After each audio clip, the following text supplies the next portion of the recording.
Bonjour, c'est Mogi. Coucou, c'est l'aspirateur. Hello, c'est LBB. Et Ohio, c'est Salabi. dis-le en japonais. Ohio. Ah, je crois que c'était We Are You.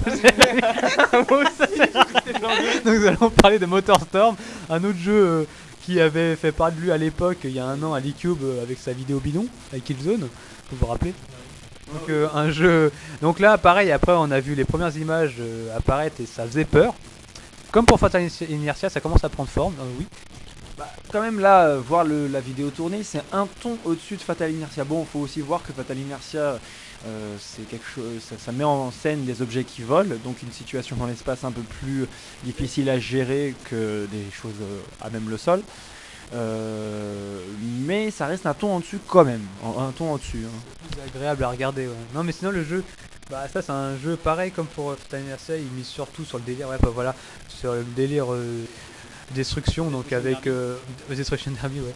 Donc du jeu où pour montrer, on va dire, certains aspects entre guillemets de la puissance de la console, comme pour les dégâts machin.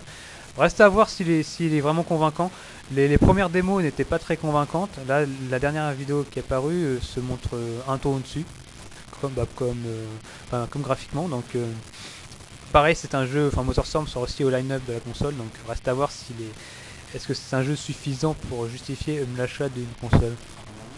Apparemment non. Non mais bon, quand en fait je viens de percuter c'est qui, c'est Mogi qui m'a dit que les jeux seraient annoncés à 50 €. Tu m'étonnes, c'est parce que aussi.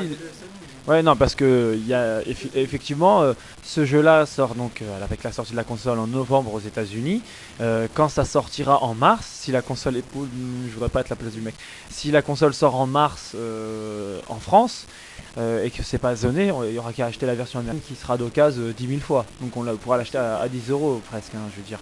Donc ils ont intérêt à faire des jeux pas chers au début parce qu'il y aura un vrai problème entre les nouveautés européennes qui seront déjà des jeux d'occasion bien usés en version américaine ou japonaise. La majorité des gens n'achètent pas ces jeux La majorité des gens qui connaissent Sony n'achèteront pas une PS3 à sa sortie. Oui.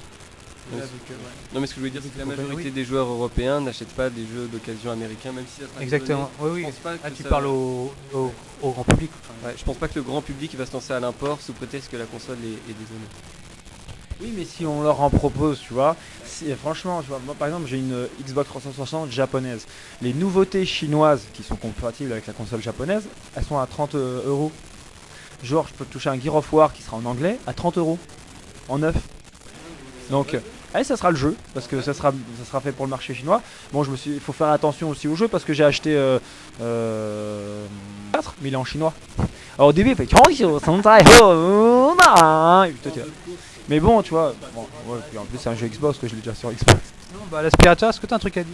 Bah ouais, moi je dis que le jeu m'intéresse bien parce que j'ai beaucoup aimé Destruction Derby 2, donc ça m'a fait penser, ça m'y fait penser beaucoup en voyant la vidéo, et donc franchement pour moi c'est vraiment un jeu à guetter de près. À savoir ce que les derniers Destruction Derby, c'est pas encore ça. Ouais, les derniers, ouais, c'est vrai. Moi, il y a eu le 1, à la rigueur le 2, mais après c'était fini.